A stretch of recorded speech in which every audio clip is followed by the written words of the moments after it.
Hey everyone, welcome to the American Sidebar podcast. I'm your host, Joe Fitzgerald. Along with me is my co-host, Brian Mason. On today's show, we have another return guest, former Navy SEAL, Bill Brown. Brian, can you tell us a little bit more about Bill? Joe, Bill recently made a post on his LinkedIn page about some things that shaped his beliefs. It was used against him to smear his good reputation as a leader in the veteran and law community. He was unfairly terminated by a formerly prestigious New Jersey law firm due to what many see as it falling into the woke vortex. Bill now works for the prestigious and patriotic law firm, the Politor Law Group, founded by Navy veteran Tim Politor. Please check out Bill, follow him on LinkedIn, Facebook, and Instagram at Freedom Spirit 77. His post that he made is available on all those pages. And you'll see that he is a good guy and deserves to have his case heard. Bill, welcome back to the show. Stand by for the show. How was that? Tick, tick, boom. Who bringing the noise? Go, baby, we bringing out toys. Separate men from the boys. Chopper be singing, should be on the voice. Bang, bang, we gon' ride out. Gang, And we're gang, live. What's going on, Bill? Welcome back. Hey, Joe, Brian, I'm very grateful to be back. Thank you so much. You know, when we look out for each other, when veterans, police officers, when we look out for each other, we're so much better off, especially with all the stuff going down today. So thank you, guys. Giving me a voice. Glad No to have worries. you back, Bill. I should say that Brian's not a police officer. Yeah, but definitely not a He, police officer. he wishes he was one. No, I don't. I'm good. So what's been going down? Hey, so, you know, I think like a lot of Americans right now, I'm kind of concerned with what I see as a lot of infringements on our liberties and freedoms and civil rights. And I think, like a lot of us, the way I kind of contribute to the open market of ideas is by, you know, my persuasion a lot, trying to reach the people, is by social media posts. I'm an attorney. I'm also a veteran. And, you know, some of the things that are going on out there, I want to contribute and share. And unfortunately, I got shut down and I got fired, actually, in my opinion, by a very woke law firm, McCarter and Inglis. And it kind of, you know, what I see going on, it kind of reminds me of that line in Tropical Thunder. You know, never go full retard. Are we allowed to say that now? Well, I think the woke mob. It's okay, you're My here. fault. I'm allowed That's to say true. that. I'm your token. The woke mob's they've gone full retard. So, you know, what are we out there doing is what you guys are helping me doing right now is, hey, I think it's so important for good men and women to stand up. You know, I think about history. I think about people who had a big impact. You know, I think about Rosa Parks. You know, she stood up for herself. That's what we got to do. I think about Anne Frank and how she made sure, you know, it was recorded for all time. So when we see things that are wrong, we got to stand up together, give each other a voice, what you guys are helping me do now. And we got to put it out there. We got to say, hey, look, this is what's going on. This is what's wrong. So I got hit because look, McCarter and English is the same law firm that they had a diverse attorney retreat, and they decided not to invite the combat veteran Navy SEAL. The only one that they had in the firm, right? Hey, you know, I could say, you know, maybe it's an outlier situation, but it's, in my opinion, it's not. You know, there's a lot of things going on. Like I got a buddy named Shannon Roche, and he's a SEAL, and him and his son got, you know, practicing their First Amendment right, the right to free assembly, and they're participating in the March 6th, my mistake, the January 6th march. They didn't do anything wrong. They get contacted by the FBI. My buddy, he's a SEAL, reaches out to me. He goes, hey, I'm scared. He goes, I'm scared. FBI contacted me. I don't know what to do. I was like, Shannon, I love you, brother, but this isn't my area of the law. I said, I know some federal prosecutors at my firm that, you know, should be able to help you. You know, they do defense work. And I was honest with them. I said, in my opinion, my firm might be a little left, bro, but they should recommend an attorney for you. So I reach out to him, and I reach out to Robert Mintz. He's a former federal prosecutor. Might have not been the best choice when I look back at it, because now, you know, He's on repeated posts on blogs and Washington Post and radio shows, and giving his legal assessments of all the Trump indictments. And in my opinion, the vast majority of his legal analysis are very anti-Trump. And so I reach out to this guy and I say, hey, look, my buddy's in trouble. Can you help? He punts me to this guy, Alex Major. And now Alex Major is another equity partner at the firm, I believe. He's involved in a government contracts practice group out of D.C. And he's got another prosecutor attached there who does defense work now, another partner at my firm, Jeff Roseman. Now, here you have three partners at McCarter and Inglis. And you know what? The response I get back from Alex Major is basically an FU. Like he's not even going to pretend like he's interested, and he's not even going to recommend a defense attorney. Now, this is the same law firm that all of a sudden the work for me. I was in a commercial bankruptcy litigation practice group. The majority of my work, I get assigned now all of a sudden as all these defending the Catholic Church and all these child sexual molestation defense cases. Now, I'm a father to a little girl. I can't tell you that's one of the hardest things I ever had to do. It's put my nose in complete shit. It's something I'll never forgive them for, ever. And so, in going through BUD's basic underwater demolition seal training, they used to have an acronym called DOR, Dropout on Request. And so, in my opinion, what they were trying to do by paying me substantially less for 6 years and 10 months, and by giving me all these child molestation civil defense cases, is trying to get me to DOR. And so, here they won't even look out for my buddy when he's jammed up. So, in my opinion, what's happened is the American jurisprudence, unfortunately, in our legal systems, our big law firms and our law schools, all of a sudden is, guess what? It's got politicized.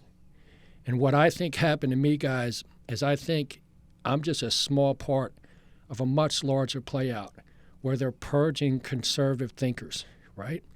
And so if you look at first it happened in Hollywood, then it happened in academia, now it's happening in our military, our law enforcement communities, big tech, and now it's bleeding into other things. I think it's bleeding into from our law schools to our big law firms to our judicial process itself.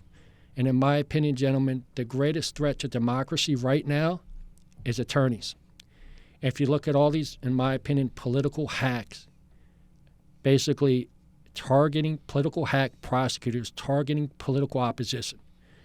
How many indictments against Trump? You have 91 felonies, four different set of criminal charges. It's cases.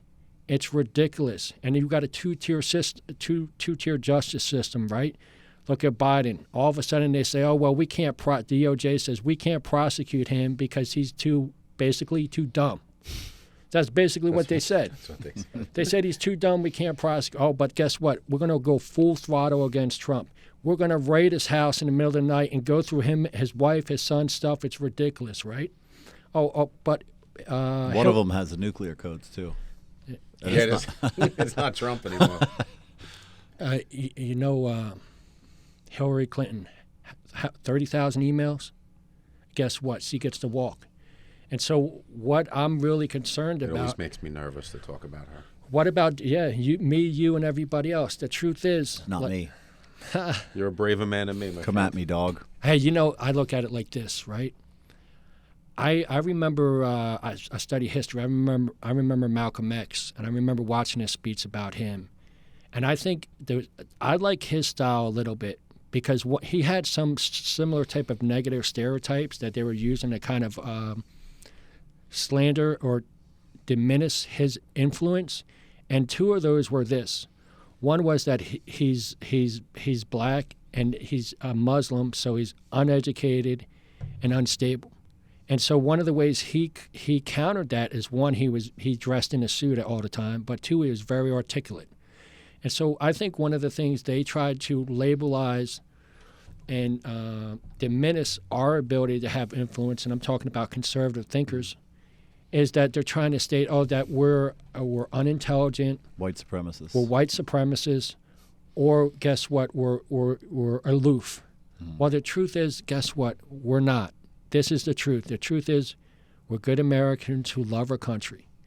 We love the values of and freedoms of that are transcribed in the Constitution. We believe that our country is taking great measures to uphold those values. We had a Civil War. We had great leaders in the Civil Rights Movement, great leaders in the women's suffrage movement, great leaders in the gay and lesbian movements. But now we're taking a back step. Now basically look, how many of my brothers in the SEAL teams had their First Amendment rights shut down by big tech? And it wasn't just by big tech. It was with joint activity of the federal government and state agencies. 100%. How many of us, when we spoke up against the COVID mandates, got shut down?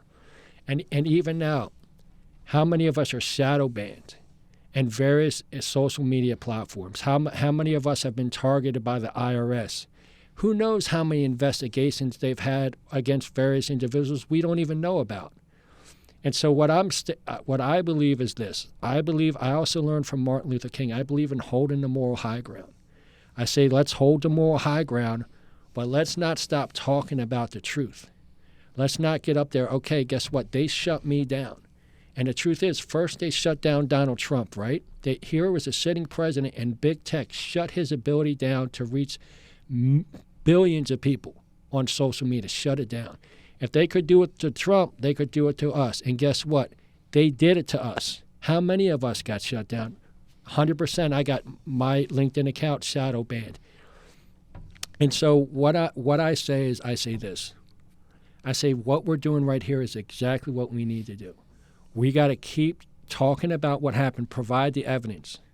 Now, look, we're talking about a law firm that had their HR department reach out to Rutgers and disinvite me to a Rutgers Law dinner night, right? And here I was to talk to the law clerks, to the law students, and I was invited. I got an email from a dean. I'm invited. Then I get another email that says I'm disinvited, and I raise a flag. Go ahead. Was it because you were invited as part of a law firm or just as a Rutgers graduate? What was their reasoning behind it? And a little bit of background on that. You were also the president of the Rutgers Veterans Association. Like, you have a deep history with Rutgers. Yeah, I'm just curious what their point was to try to get them disinvited. Guys, these are great follow-up questions, and I'll try to give it a little more depth. So you're right, Brian. I'm the president of the Veterans Alumni of Rutgers University. And as president, one of the things I tried to do is I tried to establish set-aside internships for veterans. Because one of the things, in my personal opinion and experience, is for internships, right, a lot of times veterans, in my opinion, weren't getting them. They're somehow, some way, they're not getting them. And so I was like, okay, that's a problem. How do I fix it? How do I change it up? So my thinking was, and one of the things I campaigned when I ran for president was I'm going to try to establish set-aside internships. And with the help of a good buddy of mine named Joe Palermo, we established one at the Port Authority, New York, New Jersey Port. I'm sure I met Joe. Nice guy. Great Ranger, Iraq, Afghanistan vet, a great guy. Engineer, too, another, smart dude. Smart guy. And so, it was my idea 100%, but he did the work. He made it happen. Set aside internship for veterans at the New York, New Jersey Port Authority. Trying to do that at Rutgers. Let me tell you, I was running into all types of roadblocks, guys. You want to talk about how many phone calls and emails I get ghosted? Forget about it. So anyway, I developed a relationship with a dean there named Elizabeth Aceto. She reaches out to me, invites me to their law dinner, and I was like, okay, that's cool. I wanted to talk about whatever students I talked about. Guess what I wanted to talk about? The importance of internships and clerkships, because I thought there's weight there. And so I do the right thing in the military, to chain of command. I reach out to my practice group leader, Sheila Kalelo, and then let her know, hey, God bless, by the way. I reach out to her. I say, hey, guess what? I said, I'm polite. I say, I'm invited to, this thing at Rutgers, and just give you a heads up. And so then I get an email back from Elizabeth, and she's saying, well, I was reached out by your HR department, and they would like to decide who represents Rutgers. And I'll get back to you. So basically, it was a polite disinvite. Yeah. So I'm pissed off. I'm like, I served our country with honor. I'm an attorney. I'm the president of Veterans Alumni of Rutgers University. Like, how can this not be an FU to me? Absolutely. And we're at a time in the country where we have tens of thousands of guys coming home from war. Like in World War II, there was a major effort. Right. Put everybody to work. Mm-hmm. We have men and women coming back after 20 something. Well, I mean, you still have people. We just had, unfortunately, a lot of military guys just get killed. But we're supposed to be helping vets out right now, placing them in these internships. Well, you know what's happening. This is my real opinion, guys. So the truth is, the woke part of the Democratic Party will do whatever it takes to retain power. There are no limits, like no limits. And so, like, look, what happened is veterans, our majority of us are probably Republican voters. They know it. So guess what? We're at the bottom of the food chain, brother. And that's and that's my opinion, real opinion of what's going on. That's the root cause of it. The other thing is, you look at, when I say the woke part of the Democratic Party will do anything and everything to retain power, I mean it. I mean, they will racialize the entire, they'll turn up the volume completely on racial tensions with BLM and everything else, let almost every major city in our nation become seriously questionably regarding anyone's safety, right? Let it burn in the ground. They have no limits. They will open up the borders 100% to do whatever they can to try to get Texas blue. Like, that's the real deal, guys. Like, there's no limits. And so to the point where they're trying to shut down. You have the Garland Maverick runs DOJ. He will literally put out a memo. Merrick Garland, right? Merrick, thank you so much. He was almost Supreme Court Justice. How scary is that, right? Yeah. The same guy who's almost Supreme Court Justice will put out a memo, well, basically labeling concerned parents that go to school board meetings as domestic terrorists. Now, that's scary, man, because you know what that does? That's a chilling effect on free speech. And to me, free speech, if you don't have the right to talk about what we're doing right here, if we don't have the right to talk about things that we really believe are important, that truly matter, what rights do we really have? Mm-hmm. Right? To the point where the HR department of a major law firm, McCarter English, will reach out to a dean at Rutgers and basically have me disinvited. Now, later on, they said it was and that was Christine Leiden. And they said, it's miscommunication, right? Look, there's a complete purge there.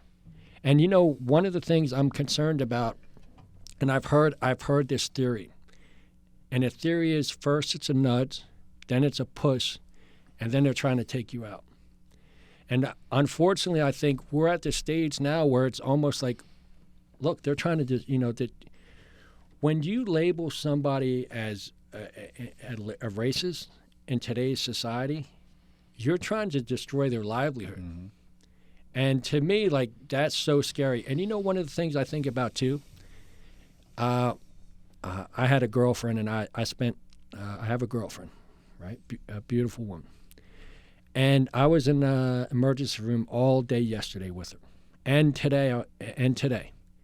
She's okay. And one of the things that came to helped me think about is, no one gives a shit what race you are. Mm-hmm.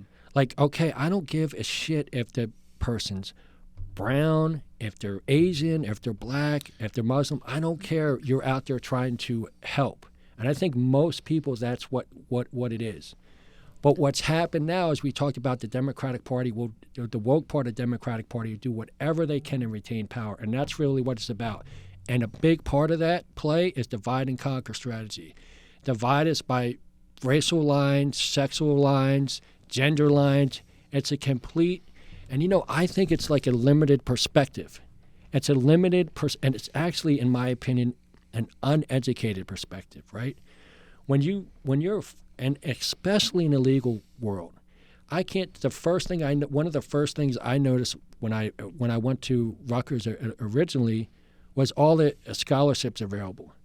And it was for all the different minority groups or basically gay and lesbian type of groups. So I started the first one for veterans, the Veterans for Education Scholarship. And then I noticed the same thing when I went to law school. But one of the things I noticed in law school that was different is they had all these different groups based, and they have it in New Jersey bar associations. You have all these different groups that represent different minorities or gender type of groups, right? Sexuality, orientation types of groups.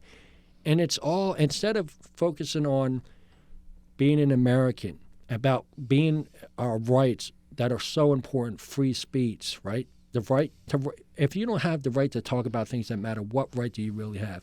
If you don't have the right to defend yourself, what right do you really have?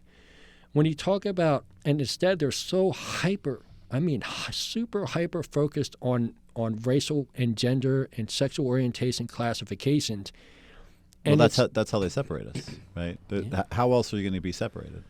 I think what's the woman from The View, the Latino girl? She's always like Sunny Hostin. Sunny, yeah. She was the one that just found out. She just did 23andMe. That's what's funny about, we talk about race, right? Yeah. Listen, that's fine maybe 100 years ago, right? But now we don't even know what we are, right? So you have this woman, Sunny, she takes the 23andMe test. Right, it was 23andMe. Right? One of those things. And she finds out that she's like, we'll take a sponsor from 23andMe. So she's majority. What was it?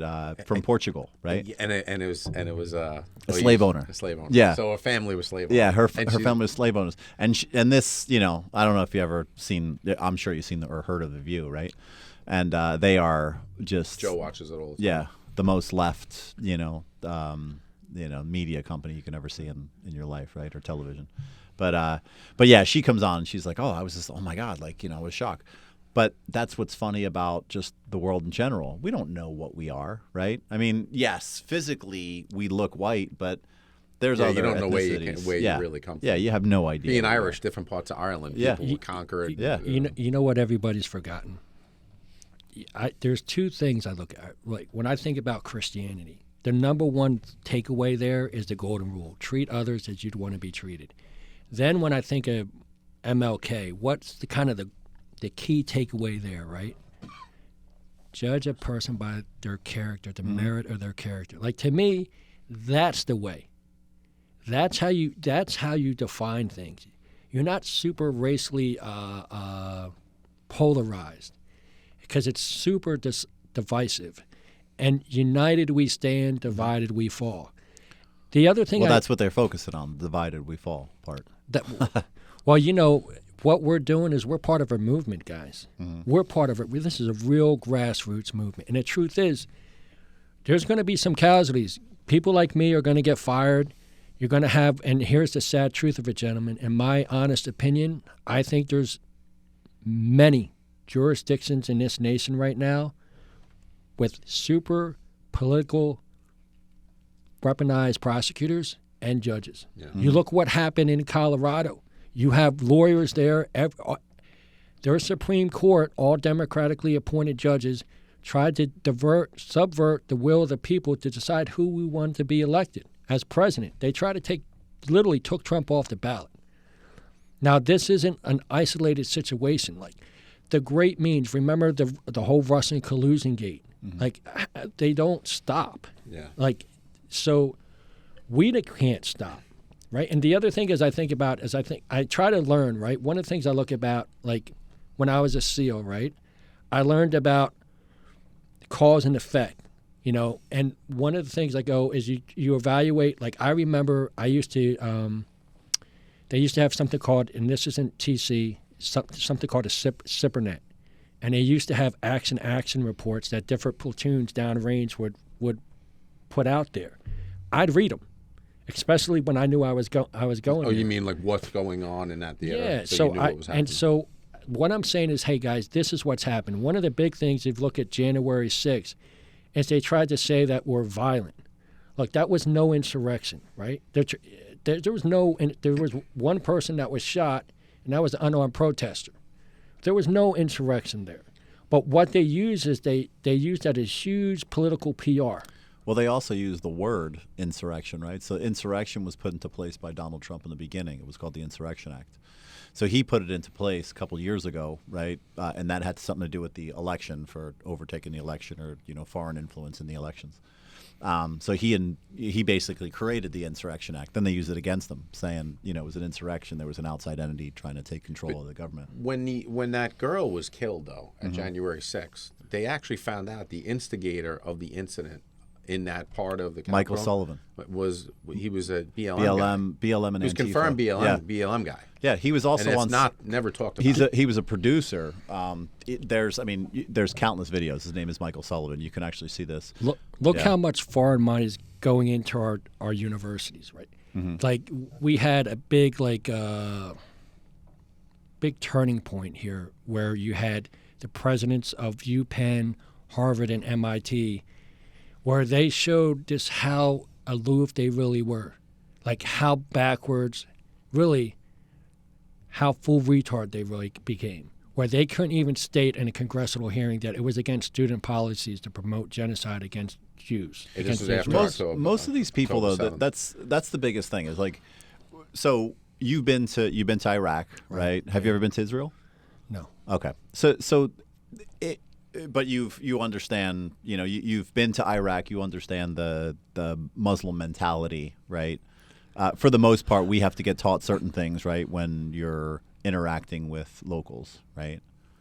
Well, so there's a couple things to this, right? So I worked with Muslims.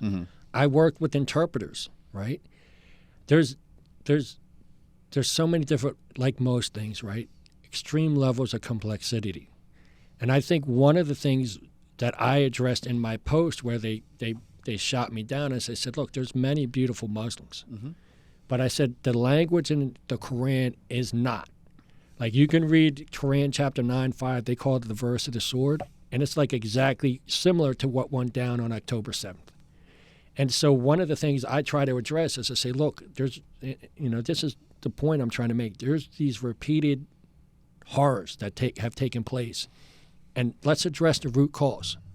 And one of the things I say is, the root cause, the truth of it, as I met Justice Antonin Scalia at the Union Club in Philly. He was a great conservative thinker in justice. And his train of thought when he was reviewing the Constitution is take the language and its plain and unambiguous meaning, right? Where it's the objectively clear intention just by the words themselves. And if you do that, if you read the Quran, you can't say that it's tolerant with that type. You just can't. It's because the truth is it's not. Not to say there's not many beautiful Muslims, because there are. But the truth is, because of that, look, the truth is the Prophet Muhammad, right? If you're a Muslim and you say the Prophet Muhammad, the next thing you're supposed to say is peace be upon him. They hold him in such reverence. And the truth is, his actions show that he spread Islam by the sword, 100%. That's a jihadist. Now that's the fabric of Islam. That's the truth. Now, so my point is this. My point is we need to address that and be real in an educated and civilized society if we want to stop this type of, in my opinion, which is antisocial type of thinking and behavior. Right. My point on that, though, is, not to cut you off, but my whole point of bringing that up is there's people that are speaking about this stuff that's never been outside of this country, never been outside of their town, their city, right? And they're just speaking on what they were taught, the one-liners that they hear in the media and things like that, right? I've been to Israel, right? I can tell you that I went all the way up as close as I can to West Bank and the Gaza Strip, right, where it's blocked off. You can't actually get in. But I know personally from seeing people get in and out that you can go over to the Palestinian side if you want to, right? You can go, but it's dangerous, right? And you'll probably be killed if you go over there. That's how bad it is. On the other side of this, you have the Palestinians that are coming over to Israel.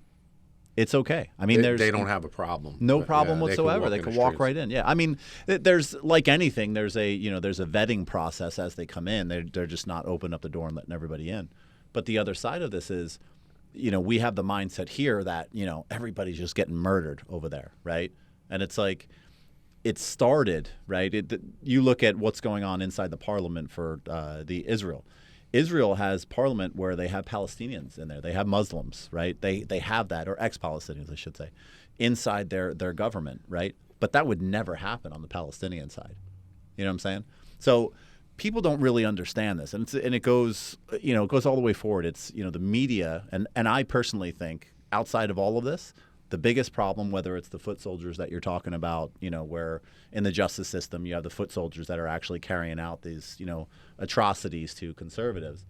I think on the outside of this, it's not just that, right? It's the people that on the media side that are basically playing the mockingbird and the parakeet, right? That are brainwashing these people to thinking that this stuff is real. This is really happening. In reality, it's not, right? And they're not smart enough, to understand it just because they've been, beaten down by this every day, right? This is what's happening. This is what you have to know. And this is what, this is what's going on. Where someone like myself, I try to say something like, hey, I've been there. I've seen this, right? And it's like, no, you don't know tell you anything. you don't know what you're talking Yeah. about. You're just a white supremacist. You have no idea what you're talking about, right? Like when you were a SEAL, a lot of the people you defended and fought for were Muslim. That's right. And you were saving Mm-hmm. Muslims. That's right. And one of the things I'm very proud of is when I was there in 2004, 2005, it's the first time women have ever voted in the history of Mesopotamia, like the history.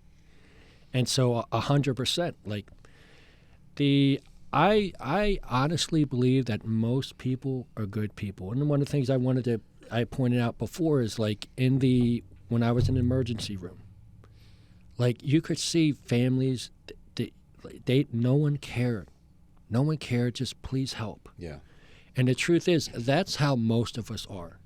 And what I think has happened is you have, and this isn't an old type of like a new thought process, is religion and politicians that use religion and politics to divide us, to persecute us for their own power.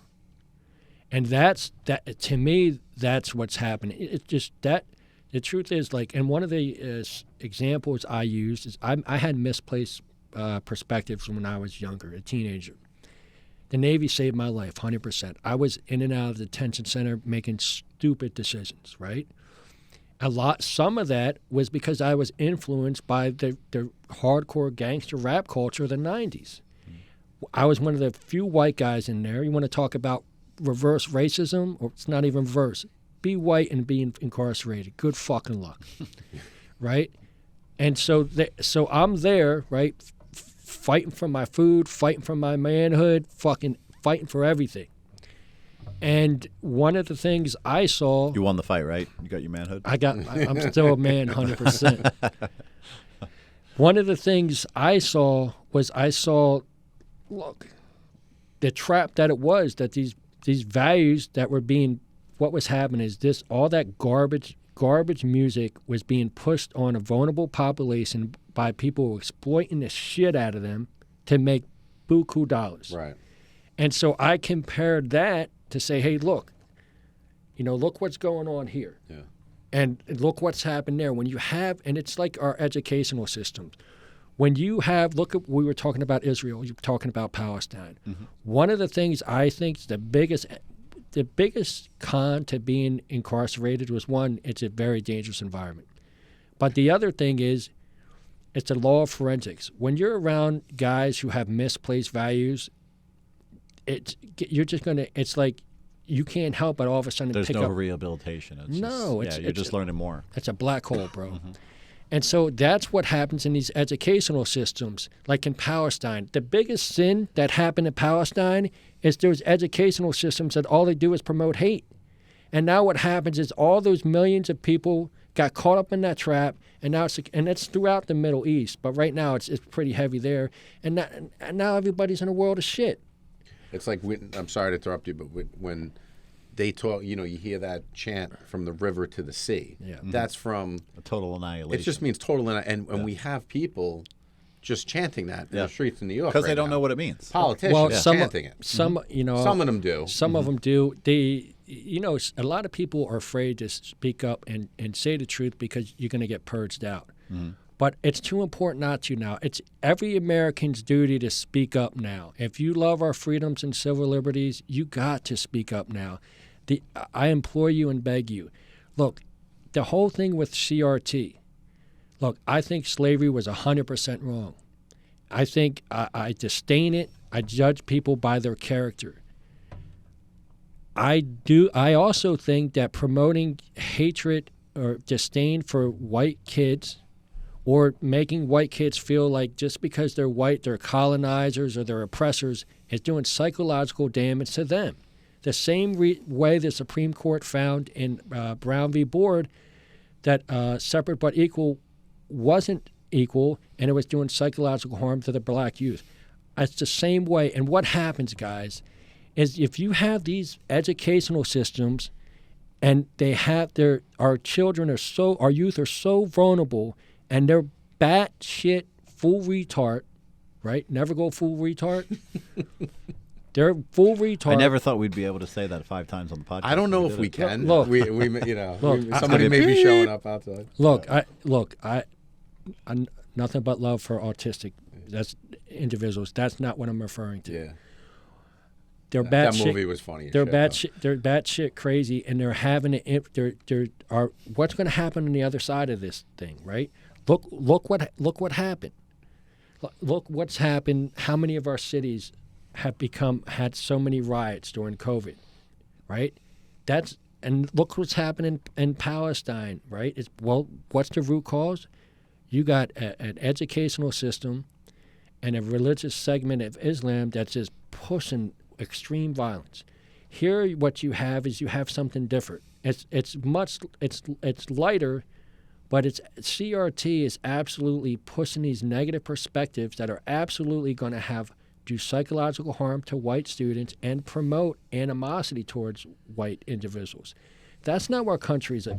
That's not what the ideas of equality, life, liberty, pursuit this country of happiness. So I will say, right, that this country wasn't built. Everybody, they have this thing where, exactly what you're talking about. People say that, oh, well, America was built on, being racist, right?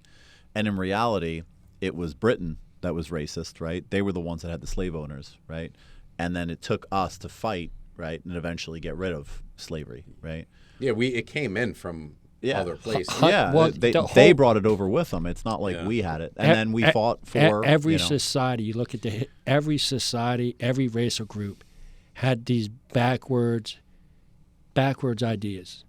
I think the problem is we're not saying that though. And everybody's saying, oh well, and slavery 100% is bad, right? Right. And it's still going on now. And there's hundreds of millions of even kids right now that are forced into slavery. I mean, human it's bigger now. It's $150 billion estimated a year. So it's rampant. Yeah, slavery's bigger now than it's ever been in the history of this world. But as both of you guys, I mean, you both are in the military, right? You're both smart. I mean, sort of, right? But, yeah. I chose you as my co-host. That might be a negative stripe. But don't you think, like, from a military perspective, isn't a lot of this stuff really being fostered by the enemies of America? Like 100%. Like China, it's been proven that social media, everything, right down the line, they look at what goes on TikTok and they do the opposite. Well, it's so much you think that's a great point, right? So China, all the American corporations that want to do business with China, all the big law firms that want to do big business with China, you know how that rolls, right? Yeah. So they got a huge influence. Or you can look at our universities and things like that. Qatar, how much money, Saudi Arabia, how much petroleum dollars are feeding into our educational system. China's buying, investors from China are buying millions of acres of land. I'll give you, I don't want to take the floor from you, but I'll give you a little snippet of kind of what I do for a living, right? And kind of how it all culminates into kind of what's going on with China and the U.S. and everything. So in my other world, I run an internet company. It's part of the problem. what's allowed here in the United States for China to produce and have access to our internet capabilities compared to what's over there is drastically different, and nobody really understands this. So in the U.S., remember there was a couple of years ago we were talking about the devices that we had, the wireless called Highway.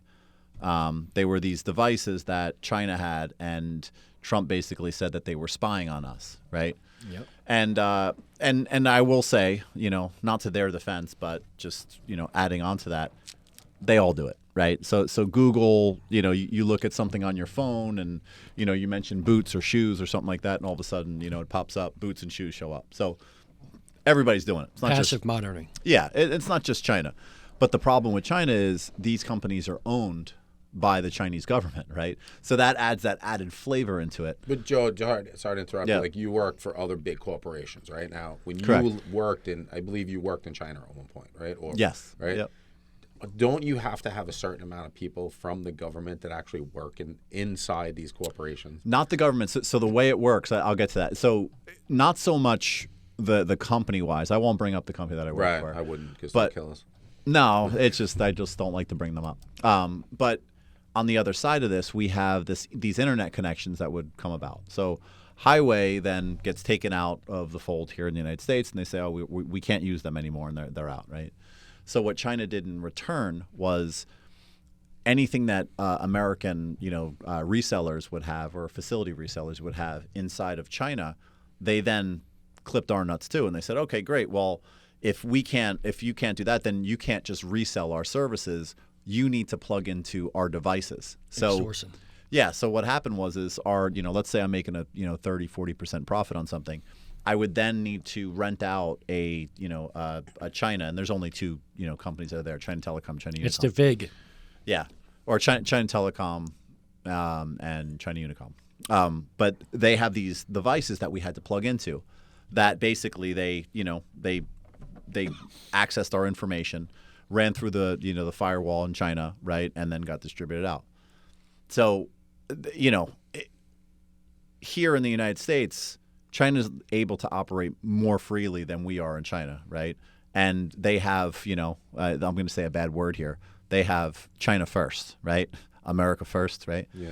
And 100%. it turned into a bad thing here, where we say, "Oh, America first, they're white supremacists." Isn't or whatever. that kind of from their influence? Like saying, Yeah. like, that's their Yeah. influence. Oh, 100%. Look, think about this, guys. Hunter Biden. I mean, Jesus Christ. Mm-hmm. That guy's a straight laundromat.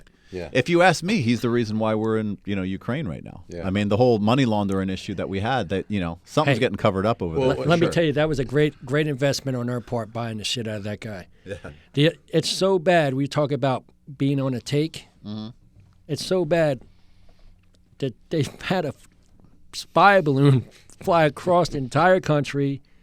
How many of our major military international ballistic systems did they get stuck on? hovering over these places? So Did you hear what that was, though?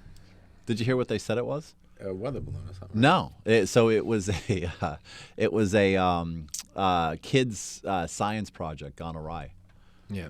So That's what they're. that's what they said. Yeah. Yeah. So I don't know what. That's I what mean, we said, or that's what China said. that's what we said. But here's what's funny about that. He's in the pocket so much, Yeah. doesn't shoot it down until it's over the Atlantic. Like Yeah. after it already collected all that Yeah. data. Yeah. And that's what's funny about the whole thing. It's like the media, like most during COVID and then after COVID, kind of shifting into kind of somewhat normalizing what happened, right? Right. My wife, I would say something that happened, and my wife would be like, "No, this happened," right? And we'd have two separate perspectives. Yeah. And I'm like, "Where are you getting this from?" And she's like, "Oh, I watched CNN this morning, and they said it in the news, or I had it on my iPhone." And she's like, "All right, I'm going to stop watching the news. You just tell me what's going on." So, but that's the problem with what's going on. Never argue right? with your wife, Joe. Yeah. You're always going. Well, you know what? There's a couple things to it, right? One is, in the end, the greatest currency is legitimacy. The thing about the U.S. dollar, right, is for so long everybody knew it was backed.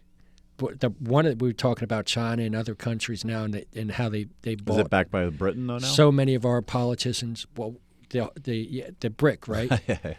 So there's, look, they're attacking the value of the dollar. But here's one of the guys like us. When we speak up, what's the first thing they do? They say, "Oh, you're a racist," or they say you're dangerous. Case in point, for me, I'll give you a thing. So I made a post on LinkedIn, and basically there's a picture of Rambo and the sheriff in the beginning that was basically harassing the hell out of him to get him out of the town. Here's a Vietnam vet just walking through the town, and he's getting harassed because they don't want him around.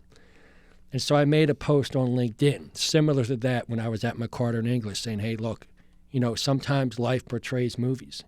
Here I am, one of the lowest paid attorneys at my firm trying to advocate, and I feel like I'm, kind of getting, pushed out. That was kind of the message. I get called in the next day by Joe Baccassini, who's the manager of the whole firm, and Adam Survey, who's the employer lawyer of the firm, and they're asking me questions like, "Are you okay now? Are you safe? I'm concerned." I'm like, I never said a violent thing. You were in violent combat for years. You had no problem, but a post is like he called him up and said, "Murdoch, I'm coming for you." Like, number one, I'm a SEAL. Yeah. Like that's not. If I'm hunting, like that's not it. Yeah. Number two, the truth is I'm a lawyer. I could never see you having the hair Rambo had in that movie. That shaggy. There's no way. It's pretty sweet though. Yeah. But that's my. He's like every woman in the '80s. But the real point here is this: like, number one, how insulted I was. To be sincere with you guys, I was insulted. Mm-hmm. I'm a lawyer. Like, give me a break. Like, I'm out there advocating on my behalf and advocating as a veterans advocate. Like, look, I'm getting screwed over here, and what's happening is not right. And the truth is, like, with us, like, that's how we have to be. Because, like, I love Trump. In some ways, he's taught us. He leads the movement right now. He's taught us that we need to fight. Now, God knows, I don't know. I don't know how somebody could be in the pocket for that long and not seriously make some bad chess moves, because that's a lot of pressure. He's a quarterback in the pocket on a constant blitz. But to me, he's also taught me some things that we got to learn from, and that is, and I call it the MLK way. Hold the moral high ground, because let me tell you something. If being the fact that I'm a SEAL, I served in Iraq. If I say even the slightest thing that can take it here, like for instance, the LinkedIn post, I'm gonna have a full court press on me, and they'll do everything they can to bust me out that way. Yeah. And I'm saying for us, speak up, but realize how they're gonna try to stereotype you, like 100%. If we don't speak up, this country could be as bad as some, like North Korea. It's getting that wild out when there. you're cutting out the First Amendment, and that's gonna, like you brought up many times. I mean, that's gonna without the First Amendment. Like when you hear about like the girl who escaped from North Korea, that Yomi Park, when she describes, I mean, they just you weren't allowed to whisper anything. And now social media is doing that. You made a post. It's like that in most countries. You made a post where a lawyer who's supposed to be objective, who has high-level reading skills, would look at that, and even if they said, you know what, I don't like this guy politically, but he didn't say anything anti-Muslim and it's not racist. There's no way you can look at that objectively, but they can just spout it. Yeah, it's almost like, for me, like just on the outside looking in, it's almost like someone, maybe, saw your post before, like politically, and seen you were right-leaning or whatever. But, right? The other thing is, Joe, Bill had an event, a pro-Israel event, like, for an aid group. I attended it, right? It was a great event, right? Right after that, like right now, the woke people seem to be, it's okay to be, like, my grandparents can't imagine, like, after what went on in World War II, that it's okay to be anti-Jewish right now. Yeah. Like, to just be, like, okay with the fact that all these people got murdered. Yep. And it seemed like right after that, immediately after that, because there was a bunch of people there. There were Gold Star family members there. There were veterans. There were civilians. There were some Israelis. I mean, the one kid it was hard. I mean, I get teared up thinking about it. kid was a lacrosse coach. One of his players got murdered at the musical festival. Yeah. This kid used to teach Palestinians how to play lacrosse. We raised a lot of money for Israel that day. And didn't see it was like right after that event was when you got fired. You know what? You had a couple points to that because after I made the post, I was told they got a lot of complaints. One of the things I said is like the what is it? It's the Fourth Amendment or is it the Sixth? No, it's not the. I think it's the Sixth. You have the right to know who your accuser is. Yeah. Right. And I basically it's not a criminal thing. And I said I have a right to. I think there's this shadow campaign against me, in my opinion, by a lot of attorneys at McCarter. I think that's how many complaints I must have got at LinkedIn. I imagine this is my opinion, probably some of the reasons why I got shadow banned a lot. But also one of the things that happened was it was very interesting. There was two, in my opinion, pro-Hamas protests that ended right at my firm. There was a big one, and then there was a smaller one that just happened to end right before at my firm, right before our holiday party. Now, there's some things that happened there, like I could. So I got, there's an attorney I know that put in an Oprah request, because to see what type of traffic, because I know at Rutgers, in my opinion, there's a big pro-Hamas movement there. Oh yeah. And what type of email communications came from there to my firm, but right now that keep getting dodged. For one reason or another, they're finding ways to kind of stall it out, and the attorney, he's doing the best he can to kind of find the roots to that. I don't know if the correlation to that is not. I'm a proud supporter of Israel, 100%. Right. And nothing was anti-Palestinian at that. It was for an aid group that was helping victims. That's right. On the ground, food, shelter. I mean, that was it. Look, I was the first. I saw horror, 100%. Yeah. I'm not going to go into some of it. I saw horror, and it's different if it's on TV. It's in your face, and I was blessed in a way because after that, I got to be part of some things holding similar individuals accountable, and so. Because of that, like some of the stuff that happens, like on October 7th, it kind of hit me hard.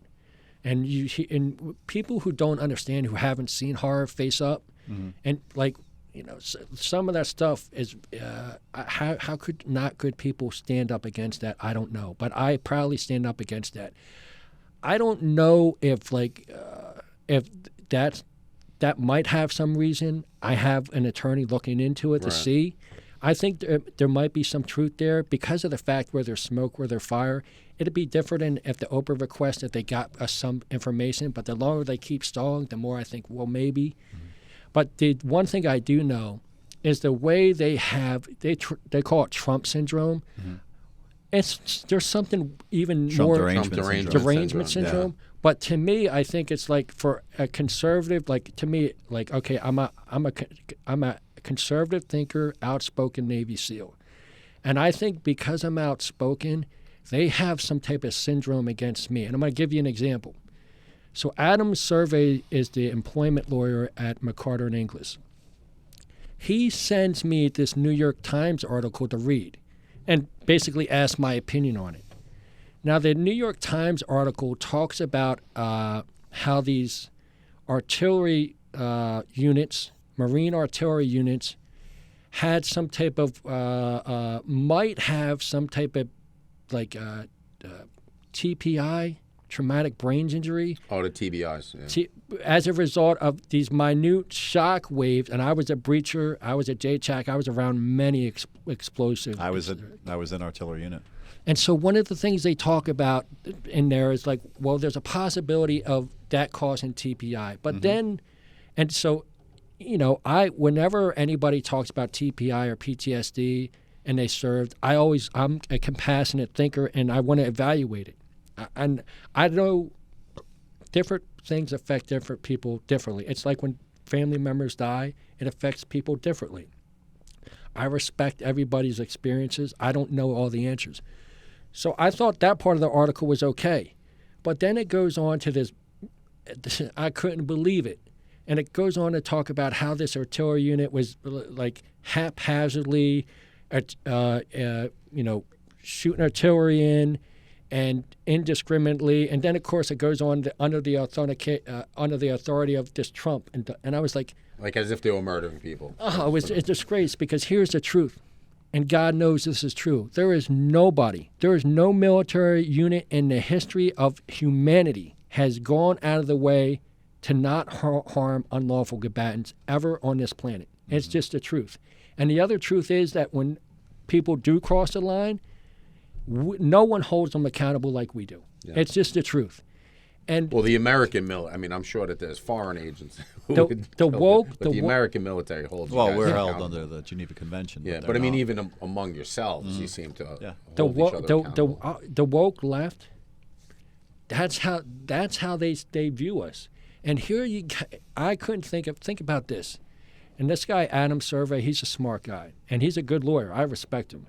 But the insensitivity of him to send me an article like that just shows me like how like out of whack they are. Mm-hmm. Or just like I post a Rambo post and basically shake me down like I got to meet with the manager of the whole firm and the employment lawyer. Yeah. Like, how do you think I felt that? Like, they're going to fire me here. Yeah. Like, what's the matter with you? And these were the guys that probably said, Bill, thank you for your service all the time. Right? Yeah.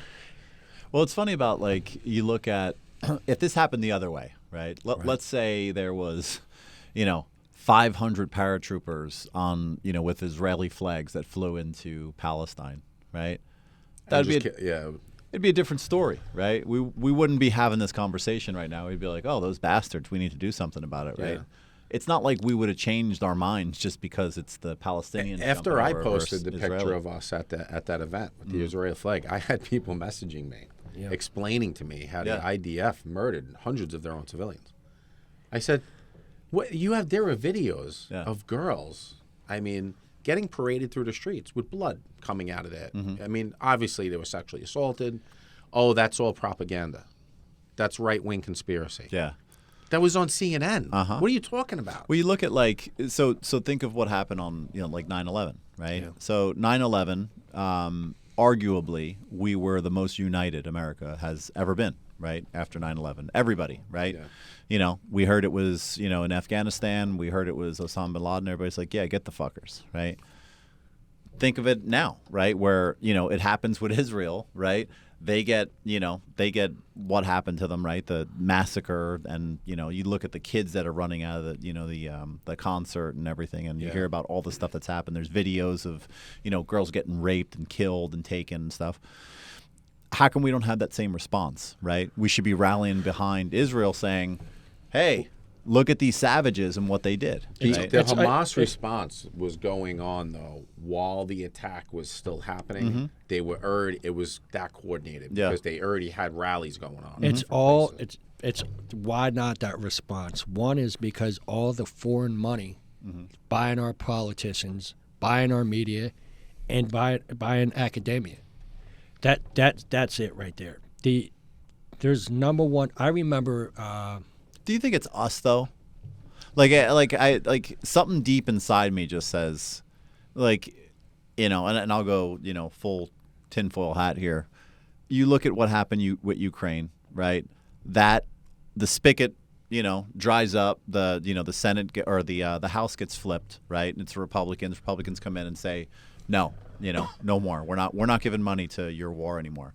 And magically, this other thing happens. Within 2 days, you have Hamas, chanting "Death to America," right? Within days of the house getting taken over, right? And then all hell breaks loose, and Israel gets attacked, and what I mean. I'll tell you the reason why. Yeah. All right. It's no coincidence, and they absolutely everything's connected. Mm-hmm. And here's why. Here's the nexus. The nexus is that Biden ran a basement campaign. Mm-hmm. And the reason why they had him run a basement campaign are two reasons. One is they either knew they had it in the bag, or two is that he was literally too aloof to run. Now, if let's say they didn't have it in the bag and our electoral process isn't corrupt, which I think is a question mark. But let's say that it's because everybody inside knew that he was aloof. Well, if that's the truth, every foreign intelligence agency in this planet knew. And what a better time to step on the gas pedal. And if that's the case, what a better time if you're in Ukraine, and then why not? Why not with Israel? And you know what? Why not with Taiwan? And if it's the case with Taiwan, and it looks like Biden's too dumb to be president, well, here's the thing. He's too dumb to be prosecuted. He's not too dumb to be president. Apparently, you could be dumb. And now they're attacking their own DOJ over it. I think there's been a play out for a while, and it's kind of a chess set piece move here. I think one is they want him to go, but two is he doesn't want to go because if he goes, his son's probably in trouble. So I think he wants to stay there for as long as he can to protect his son and to protect his own interests. Yeah.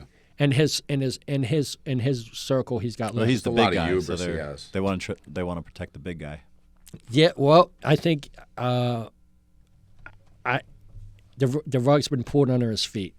So we're going to find out what the next move is there. It's already set up. Well, it's easy. I mean, all you got to do is call Obama, and Obama will tell you exactly. Well, I agree with you. I think Obama's circle has been the real decisions behind us for a while. 100%. Yeah. Well, you did vote for him, Joe. So. I did. First time. Thank you, Joe. So did I.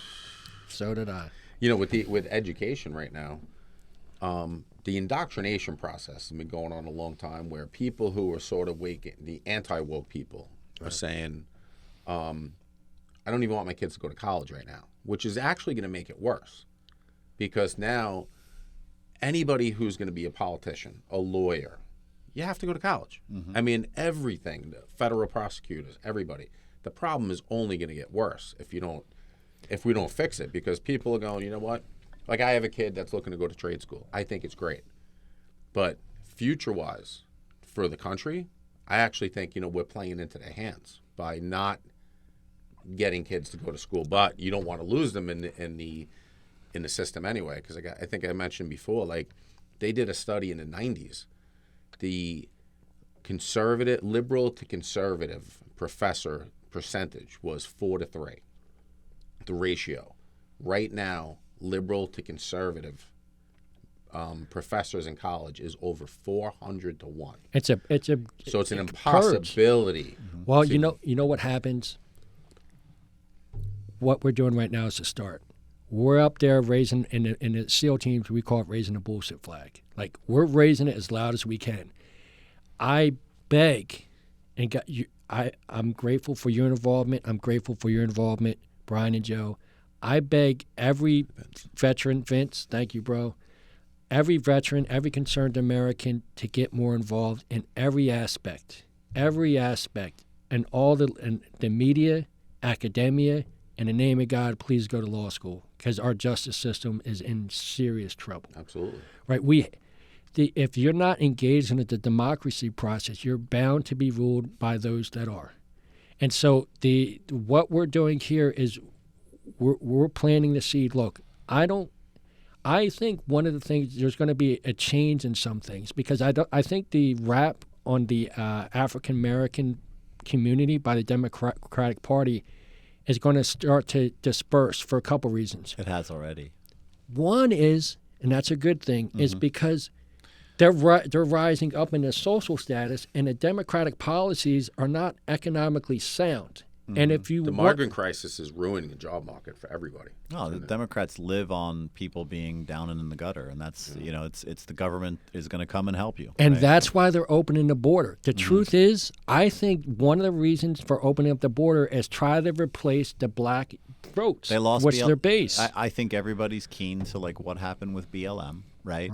And I think this is the next BLM play. It's you're looking at it now. It's that we have the the people that are being sent from the border that are getting bused to New York City, and there was a thing with a New York City police officer that got beat up. Right. Two of them got beat up. Two of them got beat up. 2 tiers of justice. And that's the type of thing that's starting to happen right now. Now that's starting to ramp up, and I think that's going to be the big push for this election is, But as pro-Ukraine as they are, you notice that they're not pro-Ukrainian immigration because they're going to be more prone to vote more conservative. Yeah, 100%. Because they've lived through communism. Yep. They hate Russia. They've lived through all that. Yep. They don't want them here. They want to send them money and let them fight Russia. Yep.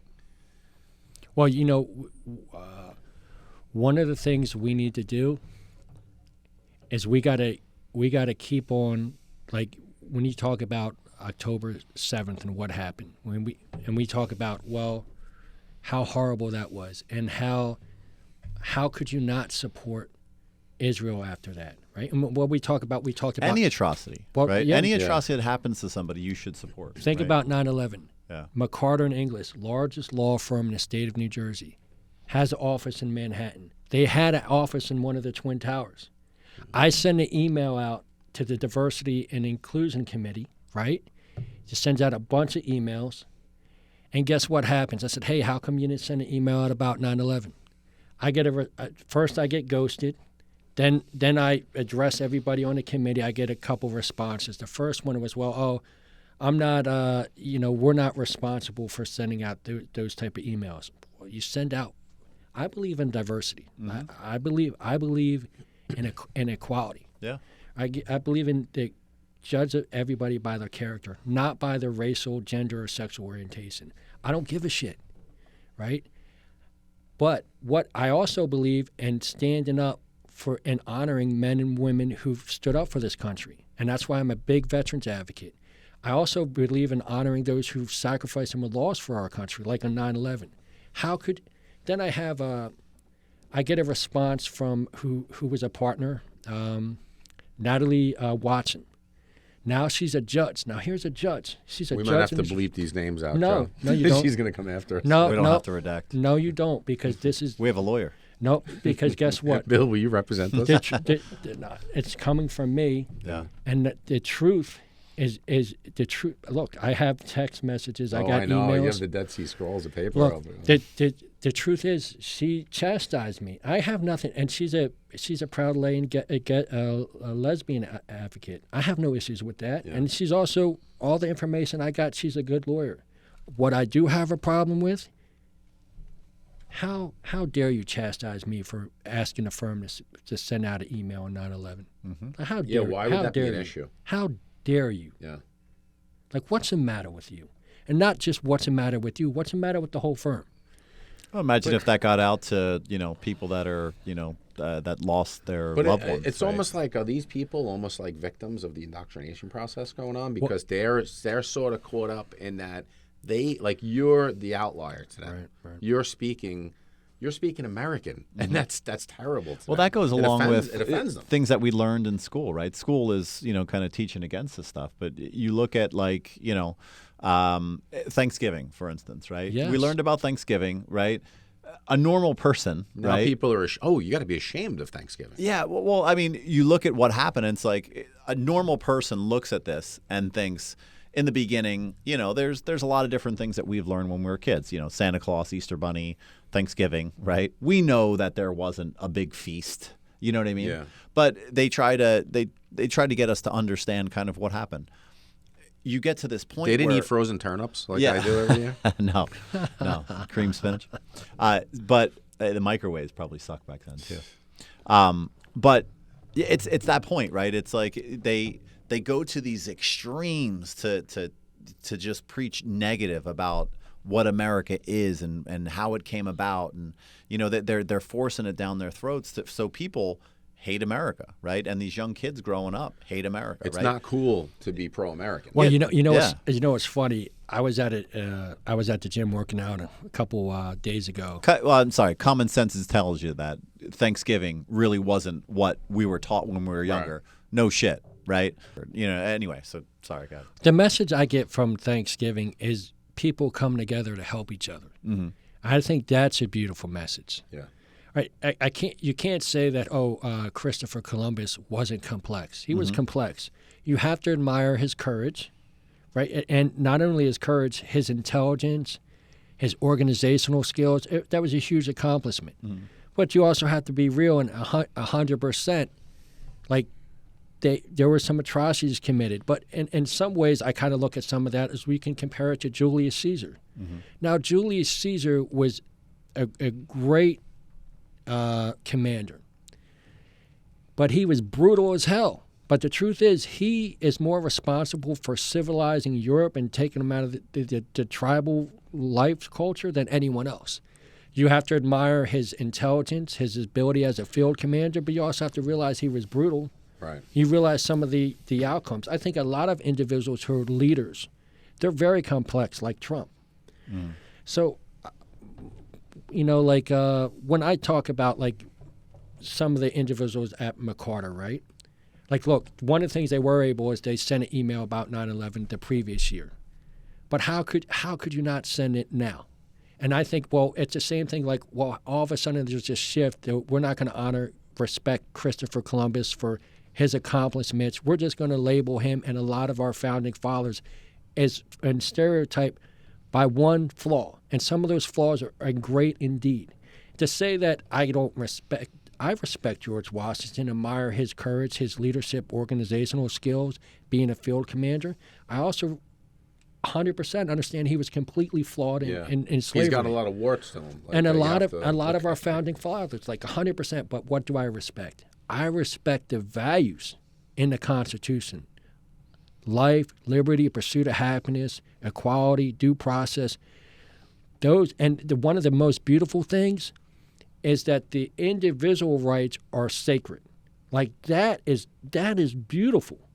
Like, okay, like a lot of that is super complex, but you can't just so what are the reasons for it?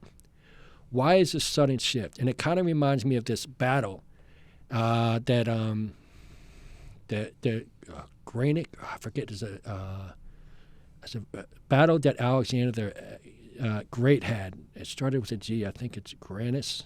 But one of the things that happened is after this battle, the Persian army was basically had a lot of Greek hoplite mercenaries. And after the battle, Alexander had them all gathered up.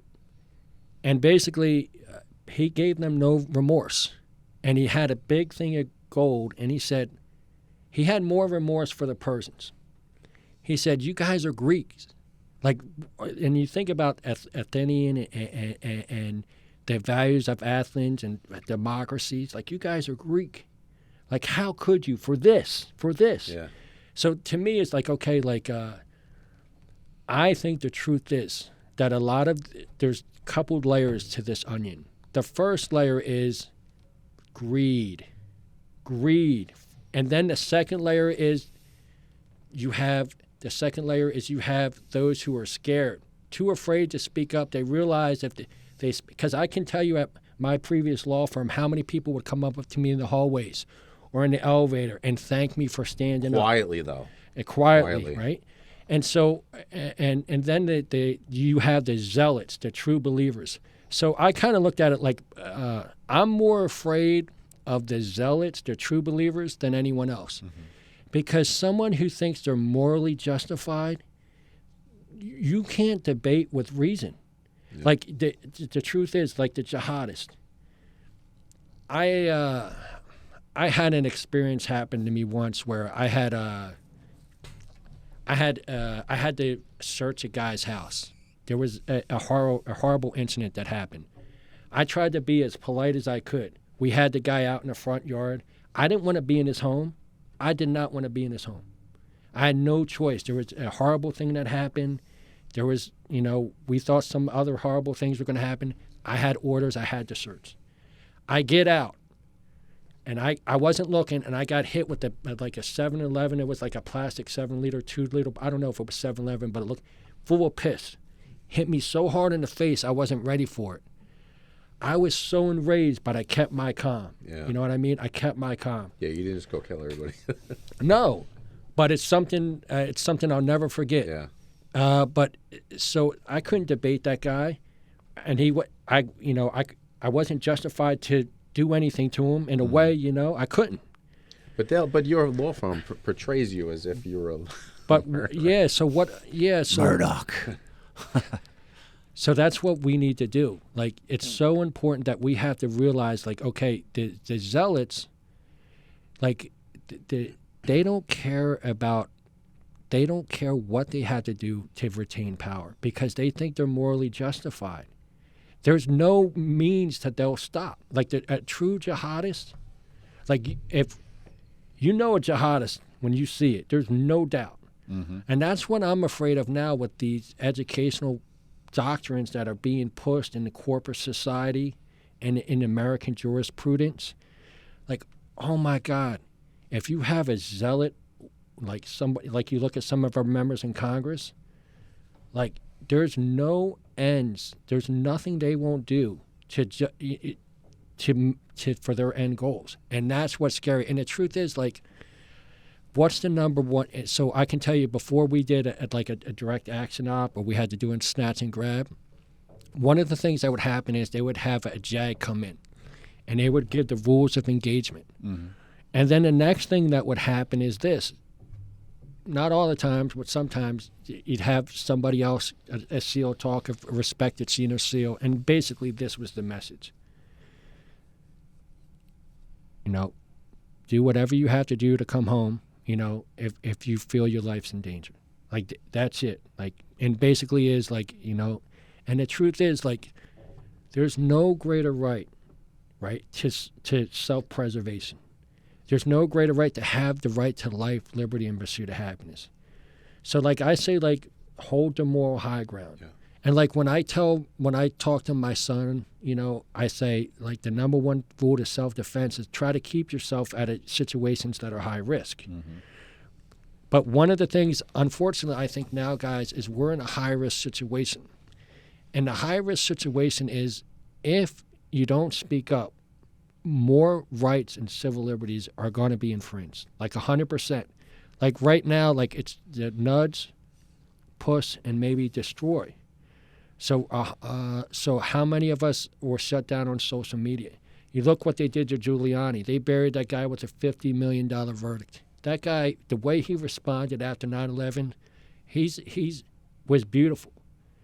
The way and now what did they do to him? Like they buried him. Yeah. The justice system. Well, that's what they did to you. They took your livelihood away. Well, they fired me, and the way they fired me and with their influence indirectly, it's likely that I have a very hard time getting picked up by another law firm. Right. But I was blessed because Tim Paulatore, who represented Eddie Gallagher, he also represented what's that sniper's name? Oh, man, Alexander. Oh, the Canadian guy. The Canadian sniper who had his freedom of speech stepped on. He's represented. He was on the Sean Ryan show, and they deleted the whole episode. That's right. You ever see Alexander? Oh, I can't remember the guy's name. Why did they delete the episode? They said he was given. It was all open source stuff, but they said he was given. They said he was given confidential information. But, yeah. It's basically Dallas Alexander. Yes. Dallas. Nice. I knew it would come Good grab, bro. He's a country singer. So too now. Here I was thinking about because I'm a leader in the SEAL community. I'm a veterans advocate.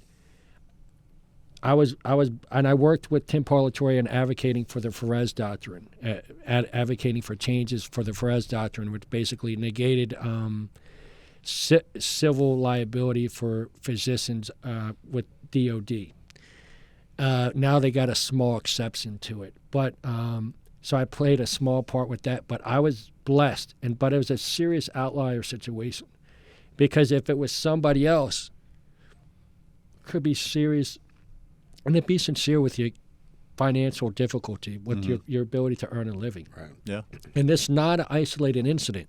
It's not an isolated incident, and so. But I think honestly, it's too important not to speak up right now. Like, I urge America, because what happens is there's strength in numbers. I urge you to speak up, but I urge you to speak up in a way to hold the moral high ground. Like, don't do anything crazy, because one of the beauties that we have now is what we're doing today is technology, right? Is though they shut us down on so many other, like big tech and things like that, and we talk about the justice system. So a lot of the courses that the cases that went up before different appellate level courts, They got shut down by these judges, in my opinion, many of them political hacks, is basically because they weren't able to show, because the First Amendment only applies to government activity unless it's a joint activity between the government and a private entity. So you need to have that nexus of joint activity. And so what a lot of the, as I recall these decisions, a lot of the case law as in the judge's reasoning to dismiss was to say, oh, we couldn't find joint activity. But we looked at when Elon Musk, he released all those documents from Twitter, you could see a huge nexus. They had daily meetings. That was a major breakthrough when he did that. Yeah. He, you know, no matter what people think of Elon Musk, that was a major thing for the First Amendment, what he did. Because he basically put it all out there. That's right. He said, this is what's going on. I'm a billionaire. He's probably benefited from it one way or the other. Again, that's a with bunch the of secrecy, but he helped a lot of people by doing that. Yeah, and I think that's goes back to what we said before about, you know, it's a bunch of nobodies, right, that were indoctrinated, that's never been outside, you know, this country, right, that just are speaking on stuff that they were brainwashed for, right? But it's also like what arguments I've had with people is like I've never been. Besides Ireland's the only place I've traveled to. I've never been to Iraq, Afghanistan, Israel, all those places like that. But you don't have to be a low information person. You know, like you can watch the History Channel and understand some of the background of what goes on with the PLO and the funding that they had and the billions of dollars that were lost. The information really isn't that hard to ascertain. Yeah. You know, let's face it. But most people are aren't. highly educated, but they're very low information. The voters are very low information. But they do what's comfortable to them, right? They'll look at the Bloomberg report or Vanity Fair. I mean, when you have a easy, law right? degree, when you have a doctorate, when you have a science degree, you have the ability to look beyond the headlines. People get lazy. Like I'm conservative, and I do not only watch Fox News, even though I've appeared on it many times. But. You know, you got to you have to be able to get more information and that's what they're doing a disservice to America right now. Did you ever see what's his name, Michael Rappaport? Rappaport, yeah. You know, like he's like a big Trump hater. But the October 7th thing flipped him upside down. Did you see what he just said about what the hell was it? He just came on. Oh, he was talking about.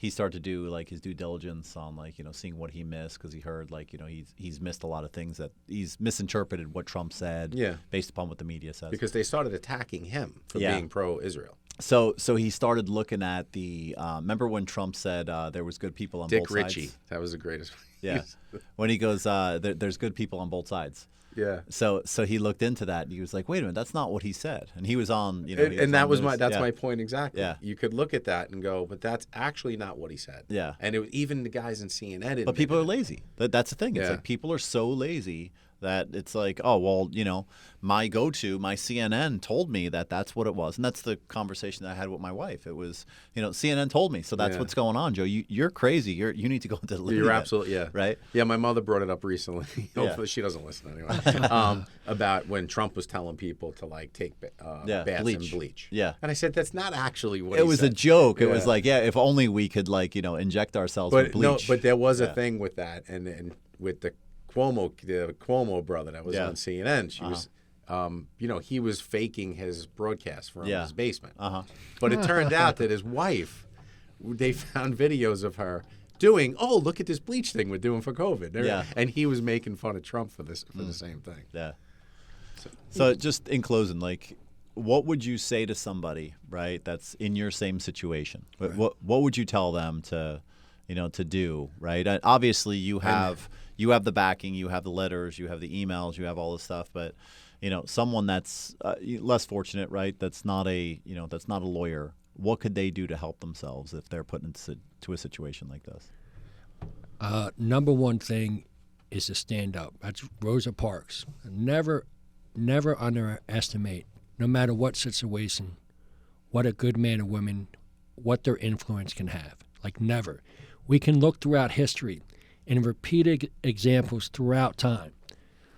Starting from David, right? And David v. Goliath.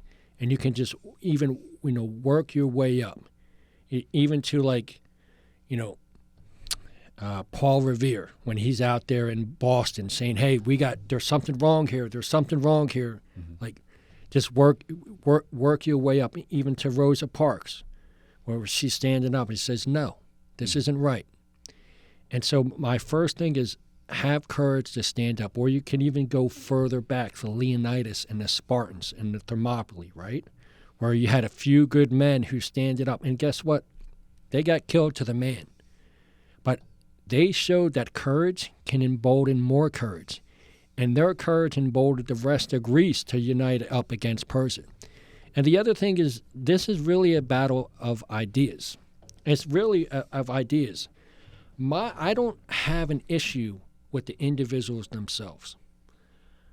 I have an issue with their oppression of free speech. That's my number one issue. I have an issue with not only their oppression of free speech, but their attack on the right to life, liberty, and the pursuit of happiness because I exercise my free speech. My argument is this. I believe we're all better off, just like a product. If your product is efficient, it's well marketed, it's fairly priced, it's normally going to do well. And I think that's the same way with good ideas. I am not trying to extort judges by protesting outside their house. I'm not trying to cause people headache by marching on their business or shutting down highways. That's not persuasion. Persuasion is good people standing up, presenting the evidence and facts that happened to them, and sharing it with others. I think that's the truth. I think that's the way to win. Look, for us to win, for our ideas to win, we just have to have the ability to show them. And I think with technology, they're trying to shut us down on so many social medias, but we are still, look at us. We're still blooming, and that's how we win. I say no matter who you are. Rosa Parks was, they thought they could bully her. Some old lady, yeah. Yeah, and guess what? The whole bus companies got shut down. Mm-hmm. And you know what? And here's the truth. The Spartans had a thing, right? They said, number one, they didn't care how many people they were, just where they were, and come back. I'd rather go out on my shield, right? What is courage? I think the way I attribute values and attributes is one. In my order of hierarchy, number one is courage. Number two is intelligence. Because if you have intelligence and not courage, to me, it doesn't mean as much. And courage is such a value attribute because you know what? It takes courage to stand up. Imagine if I had some other partners at my firm that stood up. Imagine I was the most vocal advocate for Israel at McCarter and Inglis, 100%, and I got shut down. Now, I think it wasn't so, it might have to do with some of that, and I'm trying my best to get my Oprah request in to see. But I think, imagine if you had more intellectuals out there that said, look, America is founded on freedom of expression. We need to stand up and let everybody contribute to the market of ideas. And here's the truth. Your ideas and perspective can't be strong, if you have to shut down mine. Mm-hmm. And so I say this, no matter what, and I look at it like honestly, the woke part of the legal community, they're proud they got rid of me. But I'm just as proud that I stood up, and I continue to stand up. And so that's my number one thing is stand up. Let your voice be heard, because what's the intended purpose? The intended purpose was to and silence your voice. But I say this, stand up, do what Anne Frank did. Record it for the American public to weigh it out. Do it like an attorney does. Look, I'm going to put out my side. There's, these individuals, these entities are very influential and absolutely have the power to put it out on their side. Let the American people weigh it out, just like a good product. What am I selling? I don't care what consenting adults do. I don't care. I do have an issue with over-sexualizing kids. I do have an issue with having biological males compete against biological women. I don't think it's safe, and I think it's unfair, and I don't think I'm a bigot for speaking up. I'm going to speak my mind, and if I get beat up, I get beat up.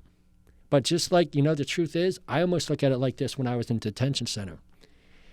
If I let them take my food or take my manhood, then what type of life is that? Mm-hmm. If we don't stand up for our rights now, what type of right? The American spirit is at risk. What type of country is this where good men and women can't speak up about things that they hold dear? So I say this, number one, have the courage to speak up and don't stop. Thank you, Bill. Awesome. Thanks for coming again, Bill. I appreciate it. Guys, I can't thank you enough for giving me a voice. Yeah, definitely. Thank you, brother. Thank you, brother. This was the American Sidebar Podcast. Have a blessed day.